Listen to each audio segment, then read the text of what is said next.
Hi guys, welcome back to a new learning video. So अभी तक मैंने आपको काफ़ी ट्रेडिंग के सेटअप बता दिए कि कौन सा सेटअप कब यूज़ करना है और स्टॉक्स को कैसे स्क्रीन करना है। मैंने स्क्रीनिंग का भी आपको आइडिया दे दिया, बट मैंने अभी तक नहीं बताया था कि हम कैसे पता लगा सकते हैं कि कौन सा ट्रेंड स्ट्रॉन्ग है और कौन सा ट्रेंड वीक है। उसके लिए हम यूज़ कर सकते हैं ADX इंडिकेटर। अब ADX इंडिकेटर क्या होता है? वैसे तो आपने काफ़ी सारी वीडियो देखी होंगी, उसमें आपने देखा होगा कि ADX इंडिकेटर में 3 लाइन होती है। एक तो ग्रीन लाइन होती है, एक एक रेड लाइन होती है और एक ब्लैक लाइन होती है। उससे काफ़ी ज़्यादा कन्फ्यूजन हो जाती है। आपने नोटिस किया होगा अगर आपने ये इंडिकेटर यूज़ किया, तो इस इंडिकेटर को मैं काफ़ी सिंपल रखूँगा। इसमें सिर्फ मैं ADX की लाइन को यूज़ करूँगा जो ब्लैक लाइन होती है। आपने इंडिकेटर में देखा हो तो इसको थोड़ा सा थियोरटिकली समझते हैं। ADX हमें मोमेंटम बताता है। ADX के बारे में एक बहुत इंटरेस्टिंग फैक्ट है, जिसने RSI इंडिकेटर का इन्वेंशन किया था उसी ने इसको डेवलप किया था। उनका नेम था वेल्स विल्डर। तो वो भी एक मोमेंटम इंडिकेटर है, ये भी एक मोमेंटम इंडिकेटर है। तो अब इसको ढंग से समझते हैं। ADX में कुछ नंबर्स होते हैं। एक तो होता है 0 to 25 की जो रेंज होती है। इसके अंदर मार्केट चौपी रहती है, मतलब एक साइडवेज का ट्रेंड रहता है। तो इसमें अगर 0 to 25 ये हमें दिखा रहा है तो इसका मतलब है कि हमें ट्रेड को अवॉइड करना है। अगर आपको इसके बीच में भी ट्रेड लेनी है तो आगे मैं उसको एक बताऊंगा कि आप ऑप्शन के अंदर कैसे इस ट्रेड को अच्छे से ले सकते हो। देन उसके बाद आता है 25 to 50। 25 to 50 क्या दिखाता है? फॉर एग्जांपल ये इंडिकेटर है और यहाँ से ये 25 की लाइन है, इस पर ब्रेकआउट हो गया ADX इंडिकेटर का। अब अगर ये लाइन ऊपर जा रही है तो लोग सोचेंगे कि मैं बाय ही करना है, क्योंकि बिकॉज ADX ऊपर जा रहा था मुझे बाय करना है और ADX नीचे जा रहा था मुझे सेल करना है। ऐसा नहीं होता। ये बताता है कि हमारा ट्रेंड स्ट्रॉन्ग है। अगर वो ट्रेंड ऊपर की तरफ भी हो सकता है, मीन्स बाय की साइड भी हो सकता है और सेल की साइड भी हो सकता है। उसके बाद आता है 50 to 75 वाला फेज़। वहाँ पे जो ट्रेंड होता है वो काफ़ी ज़्यादा स्ट्रॉन्ग होता है और ऐसे 75 to 100 का होता है, वहाँ पे एक्सट्रीमली स्ट्रॉन्ग ट्रेंड होता है। ये कुछ फेजेस होते हैं इसके। अब हमें थियोरेटिकली ADX का काफ़ी आइडिया मिल गया। अब इसको प्रैक्टिकली समझते हैं कि ये होता क्या एग्जैक्टली। मैंने काफ़ी टाइम से अपनी पोजीशन डिस्क्लोज नहीं की थी, तो मेरी इंडिया बुल में अभी पोजीशन थी, उसको मैंने एग्जिट कर लिया है। मैंने ये आपको काफ़ी टाइम पहले बताया था, जब ये 130 या 140 अराउंड चल रहा था। मैंने आपको बताया था इसमें कुछ होने वाला है, तभी उसी के आसपास मैंने कुछ उसमें पोजीशन को ऐड किया था। मैंने रिसेंटली विप्रो को ऐड किया था, उसमें भी मैंने एग्जिट कर लिया। IGL में अभी भी मेरी पोजीशन है और अभी मैं डेल्टा कॉप को ट्रैक कर रहा हूँ। अभी उसमें मैंने कोई पोजीशन नहीं बनाई है, तो मैंने किस प्राइस पे बाय किया है उनके मैं स्क्रीनशॉट लगा दूंगा, ताकि आप अपने एनालिसिस करके आपको पता लगे कि मैंने जब ये बाय किया उसके कुछ दिन बाद ही ये स्टॉक्स क्यों चलने लगे, उनको एनालाइज कर सकते हो ताकि आपकी एनालिसिस और ज़्यादा स्ट्रॉन्ग हो। अब चार्ट पे आते हैं, सीधा विप्रो पे चलते हैं। बिकॉज मैंने रिसेंटली लिया था तो मैं आपको एग्जांपल दे देता हूँ। बीच में कुछ रूल्स भी बताऊंगा, अगर आप वो रूल्स को फॉलो करोगे तो प्रोबेबिलिटी और ज़्यादा बढ़ जाएगी। और कुछ डूज एंड डोंट्स भी बताऊंगा कि इसको कैसे बेस्ट वे में यूज़ किया जा सकता है। ठीक है, ये विप्रो का चार्ट है। अब मैं इसको 1 डे पे लगा लेता हूँ। अब हमें क्या करना है, हमें इंडिकेटर्स में जाना है। FX इंडिकेटर्स जो यहाँ पे लिखा हुआ है, यहाँ पे आप जाओगे ADX, ये इंडिकेटर ऑटोमेटिकली लग जाएगा। अब इसकी सेटिंग्स को ओपन करेंगे। सेटिंग्स को ओपन करना है तो आपको लेफ्ट में जाना होगा, एक्सट्रीम लेफ्ट में। यहाँ पे सेटिंग्स लिखा होगा, इस पर क्लिक करूंगा मैं। ठीक है, ये 14 होता है, इसको छेड़ने की कोई ज़रूरत नहीं है। अगर आपको DI की लेंथ कम करना है तो आप वो कम भी कर सकते हो। DI लेंथ क्या होती है? यहाँ पे जो नंबर ऑफ डेज या नंबर ऑफ कैंडल्स बोला जाता है। अगर आपने डेली चार्ट लगा रखा है तो ये डेज की कैंडल को कैलकुलेट करेगा, मिनट्स की है तो उसी हिसाब से होगा। फॉर एग्जाम्पल यहाँ पे 10 डाला तो 10 डेज या 10 कैंडल्स जो भी होंगी उसके बेसिस पे कैलकुलेशन करके आपको ADX की वैल्यू यहाँ पे लाइन पे डिराइव हो जाएगी। ठीक है, अगर आपको इसको DI की लेंथ को चेंज करना है तो आप इसको 10 भी रख सकते हो, 8 भी रख सकते हो, बट इससे कम ज़्यादा मत करना। मैं 14 ही रहने दूंगा। अब मैंने आपको बताया था 25 के आसपास वहाँ पे मोमेंटम आता है। अपने ईज के लिए हम क्या करते हैं, पहले मैं इसको बड़ा कर लेता हूँ। क्लोज टू 25 आ गया मेरे पास पॉइंट, यहाँ पे मैं हॉरिजॉन्टल लाइन ड्रॉ कर लेता हूँ। ठीक है, जब ADX इसके ऊपर जा रहा है तो यहाँ पर एक ट्रेंड आ रहा है, मतलब स्ट्रॉन्ग ट्रेंड आ रहा है, और इसके नीचे है तो ट्रेंड वीक हो रहा है। अब समझते हैं चार्ट पे।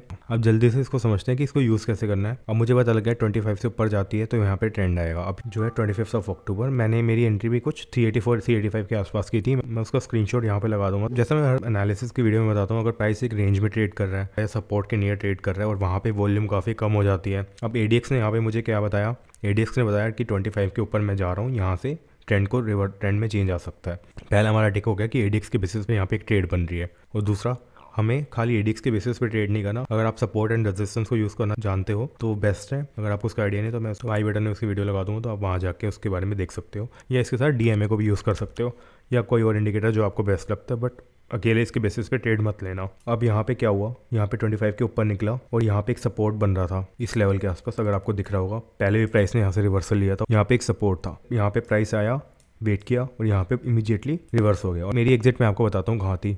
मेरी एग्जिट थी 447 के आसपास। मैंने यहाँ कहीं एग्जिट किया था, सॉरी इस डे पे एग्जिट किया था जो ग्रीन कैंडल के आसपास, और उसके नेक्स्ट डे यहाँ पे आपने देखा होगा यहाँ पे कुछ रिवर्सल आ रहा है। अब हो सकता है यहाँ पे ये सपोर्ट लेगा और यहाँ से दोबारा बाउंस बैक करेगा। जैसे यहाँ पे इसने सपोर्ट लिया है, अगर ये अपने इस रीसेंट हाई को तोड़ता है तो वहाँ पे फिर एक और बाइंग आएगी, तो वो तो खैर बात की बात है। जब ये 25 के ऊपर निकला तो यहाँ पे इसने मुझे दिखा दिया कि यहाँ पे ट्रेंड आएगा और मैं यहाँ इसके आसपास बाइंग कर लूँगा। अगर सपोर्ट एंड रेजिस्टेंस यहाँ इसके आसपास बन रहा है, बाइंग या सेलिंग वट जो बन रहा है, तो मैं यहाँ पे ट्रेड को इनिशिएट कर लूँगा। इस केस में यहाँ पे सपोर्ट बन रहा था और ADX ने 25 के ऊपर निकल रहा था, मैंने यहाँ पे एंट्री ले ली। अब टारगेट को कैसे आइडेंटिफाई करना है वो आपको पता है, रेजिस्टेंस कहाँ पे देखना है, DMA के बेसिस पे या ट्रेंड रिवर्सल के बेसिस पे, आप किसी के बेसिस पे भी ले सकते हो, वो आपकी चॉइस है। और अब सबसे इंपॉर्टेंट बात आती है कि एग्जिट कब करना है। यहाँ पे एक रेजिस्टेंस दिख रहा है, या तो इसके नियर एग्जिट कर सकते हो या 50 DMA के नियर आपको कोई एग्जिट दिखती है, 50 DMA आपको एग्जिट का कोई पॉइंट बताता है। अब कुछ इसके मैं इंपॉर्टेंट बात बताता हूँ कि लोग क्यों यहाँ पे फंसते हैं। आपको पता होगा 70% of the time market sideways होती है, मतलब कहीं भी नहीं जाती, ऊपर नीचे घूमती रहती है और उस टाइम पैसा नहीं बनता अनटिल अनलेस आप ऑप्शन सेलर हो। और आजकल तो ऑप्शन सेलर का भी इतना कुछ बन नहीं रहा बिकॉज प्रीमियम काफ़ी लो थे। तो जब आप ADX यूज़ करोगे तो आप इन चीज़ों को भी अवॉइड कर सकते हो। आप देखोगे यहाँ पे जब मार्केट चौपी होगी ये 25 के नीचे ट्रेड करेगा। यहाँ पे आप देखो ये 25 के नीचे जब भी ट्रेड कर रहा है, यहाँ पे आप ट्रेड को इग्नोर कर सकते हो बिकॉज यहाँ पे क्या होगा, कुछ नहीं होगा, आपके स्टॉप लॉस सेट होंगे। अगर आप ऑप्शन सेलर हो, जब भी ये 25 के नियर जाता है, फॉर एग्जाम्पल मार्केट अगर नीचे है तो आप यहाँ पुट ऑप्शन सेल कर सकते हो। आप देख सकते हो कि कहाँ पे सपोर्ट बन रहा है और वहाँ पे आप पुट ऑप्शन को सेल कर सकते हो। फॉर एग्जांपल अब मार्केट ऊपर है और यहाँ पे ये 25 के नीचे चला गया, वहाँ पे कॉल ऑप्शन को शॉर्ट कर सकते हो। मैंने काफ़ी लोगों को देखा है, ब्लैक लाइन को देखेंगे वो नीचे से ऊपर जा रही है, 25 से ऊपर जा रही है, हमको ये नहीं पता कि अगर मार्केट में सेलिंग आ रही है तो मुझे ADX मेरे को दिखा रहा है कि मुझे सेलिंग करनी है। तो आपको ये भी देखना होगा कि प्राइस कहाँ चल रहा है, क्या वो शो कर रहा है, आपको इन चीज़ों का थोड़ा ध्यान रखना होगा। अंधाधुंध अगर आप बाय सेल करोगे तो पैसा नहीं बन सकता। अब आप देखो यहाँ पे ADX 25 के आसपास आया है, मोमेंटम देखना आप, ये लाइन है, मैं हॉरिजॉन्टल लाइन ड्रॉ कर लेता हूँ, इस पॉइंट के आसपास ADX 25 के ऊपर निकला है। अब यहाँ पे देखो, यहाँ पे अगर आपको नॉलेज नहीं होगी कि ट्रेंड क्या चल रहा है, यहाँ पे ट्रेंड नीचे की तरफ जा रहा है, नेगेटिव सिनेरियो है, अगर आप यहाँ पे बाय कर लोगे तो यहाँ पे क्या होता है, आपका स्टॉप लॉस सेट हो जाता। यहाँ पे जब इसके आसपास यहाँ पे ट्रेंड आया, यहाँ पे आपको एक मोमेंटम में 2-3 दिन अच्छा खासा प्रॉफिट होता अगर आपने यहाँ पे ट्रेड को इनिशिएट किया होता। अब उसके बाद ADX जहाँ पे पीक करता है, ADX का पीक यहाँ पे आ गया इसके आसपास, यहाँ पे एग्जिट कर लो ट्रेड में से, बिकॉज हो सकता है ट्रेंड यहाँ पे वीक हो गया है या ट्रेंड रिवर्स हो रहा है। और कुछ केसेस में क्या होता है, यहाँ पे ट्रेंड अभी उतना स्ट्रॉन्ग नहीं रहा है, ट्रेंड में रिवर्सल भी हो सकता है या ट्रेंड वीक हो रहा है। अब ADX यहाँ पे पीक आउट कर रहा है, इसका मतलब ये होता है ये यहाँ पे ट्रेंड उतना स्ट्रॉन्ग नहीं रहा है। अगर 40 के आसपास जैसे यहाँ पे ये आया और यहाँ से ये जो ब्लैक लाइन है यहाँ पे ड्रॉप हो रही है, तो इसका मतलब ट्रेंड में रिवर्सल भी आ सकता है या ट्रेंड उतना स्ट्रॉन्ग नहीं रहा है, तो इसके आसपास हम एग्जिट कर लेंगे या अपने प्रॉफिट को बुक कर लेंगे, या स्टॉप लॉस जो भी आपका ट्रेलिंग स्टॉप लॉस होगा आप उसको यहाँ पे प्लेस कर दोगे। अब यहाँ पे क्या हुआ, यहाँ पे देखो जब ट्रेंड में रिवर्सल आया तो ये ADX नीचे गिर रहा है लेकिन प्राइस तो ऊपर जा रहा है। ADX क्यों नीचे गिर रहा है, ADX इसलिए नीचे गिर रहा है बिकॉज जब पहले ADX ने 25 से ऊपर निकला था वो हमें सेलिंग का ट्रेंड दिखा रहा था, और जब प्राइस ऊपर जा रहा है तो ADX नीचे जा रहा है, वाइसा वर्सा चल रहा है। थोड़ा पीछे चलते हैं जहाँ पे मार्केट चौपी हो, यहाँ देखो मार्केट चौपी थी और ADX कहाँ चल रहा था, बहुत नीचे। मैं आपको वही बता रहा था, अगर आप यहाँ पे कॉल ऑप्शन या पुट ऑप्शन शॉर्ट करते तो आपको यहाँ पे ट्रेड में पैसा बना सकते हो। फॉर एग्जांपल यहाँ पे आपने कॉल ऑप्शन शॉर्ट किया होता तो यहाँ पे भी पैसा बनता, अगर नीचे आपने पुट ऑप्शन शॉर्ट किया होता तो तब भी पैसा बनता। अब यहाँ पे देखो अगर ADX 10 से 15 के नियर ट्रेड करता है और वहाँ से कुछ रिवर्सल आपको शो होता है तो मोस्ट प्रोबेबली वो इंडिकेट करता है कि एक ट्रेंड आएगा मार्केट में। आप ऐसा चार्ट में देखोगे तो आपको दिखेगा, जैसे यहाँ पे देखो यहाँ पे नीचे जा रहा था कंटिन्यूसली, काफ़ी नीचे ADX आ गया था बिकॉज मार्केट में प्राइस अगर एक रेंज में फंसा हुआ तो उसको ब्रेकआउट देना ही देना है। अब यहाँ पे क्या हुआ, ADX ऊपर जाने लगा, यहाँ पे आपको सेलिंग दिख गई, देखो यहाँ पर ADX ऊपर जाने लगा और यहाँ से सेलिंग आती जा रही। यहाँ पर अगर आप सपोर्ट एंड रेजिस्टेंस को देखते हो तो इसके नियर कहीं शॉर्ट करते, बट ADX ने आपको यहाँ पे ट्रेड दे दी थी। अब इंडिकेटर्स कई बार गलत भी होते हैं, इसलिए मैं आपको बोलता हूँ कि आपको इसको सपोर्ट एंड रेजिस्टेंस के साथ यूज़ करना है, बिकॉज सपोर्ट एंड रेजिस्टेंस के साथ यूज़ करोगे तो बेटर वे है ट्रेड को लेने का। यहाँ पर मल्टीपल स्टॉप लॉस हिट होंगे बिकॉज ये कई बार कंफर्मेशन नहीं देगा, ये दिखाएगा कि बाय बन रहा है बट एक्चुअल में वहाँ पे ट्रेड नहीं बन रही होगी, तो इसलिए इसको सपोर्ट एंड रेजिस्टेंस के साथ यूज़ करेंगे तो उतनी अच्छी ट्रेड्स मिलेंगी। ऐसा पॉइंट देखते जहाँ पे 25 से ऊपर गया हो, यहाँ पे आप देखो सपोर्ट का एरिया है, मैंने आपको बताया था सपोर्ट के आसपास प्राइस आ रहा है और वहाँ पे ADX शूट अप कर रहा है, या तो वहाँ से नीचे जाएगा या ऊपर जाएगा। सिंपल वे में अगर हम समझे तो इसको यहाँ पे प्राइस आया सपोर्ट के नियर ट्रेड कर रहा है, अब मैं सपोर्ट एंड रेजिस्टेंस के बेसिस पे ट्रेड करता हूँ, 2 मिनट ADX को भूल जाता हूँ। अब यहाँ पे प्राइस बार बार नीचे आ रहा है, अब प्राइस बार बार सपोर्ट के आसपास आ रहा है और यहाँ से 2-3 बार इसने बाउंस बैक किया, बट बाउंस बैक जो किया था उतना स्ट्रॉन्ग नहीं था। अब यहाँ पर अगेन प्राइस आया, थोड़े दिन वेट किया यहाँ क्लोज रेंज में, अब अगर इसको यहाँ से मूव करना है, सडनली यहाँ पे बाय नहीं करूंगा, मैं प्रीवियस हाई को ब्रेक होने का वेट करूंगा या जो नियर टर्म में रेजिस्टेंस आ रहा होगा उसको ब्रेक होने का वेट करूंगा। यहाँ पे क्या हुआ, यहाँ पर इसने अपने सपोर्ट को तोड़ दिया, सपोर्ट के नीचे कैंडल्स बननी स्टार्ट हो गई और एडीएक्स क्या कर रहा है 25 के ऊपर जा रहा है। यहाँ पे आपको एक शार्प मोमेंटम मिल गया। तो इस तरह से एडीएक्स वर्क करता है। HDFC बैंक को देख लेते हैं बिकॉज रिसेंट टाइम में इसमें रिवर्सल आया है, तो आपको एडीएक्स का भी पता लगेगा कि एडीएक्स 25 के ऊपर निकला तो इसने कैसे रिएक्ट किया। अब मैं यहाँ पे भी 25 के ऊपर लाइन अप्रॉक्सीमेट ड्रॉ कर लेता हूँ।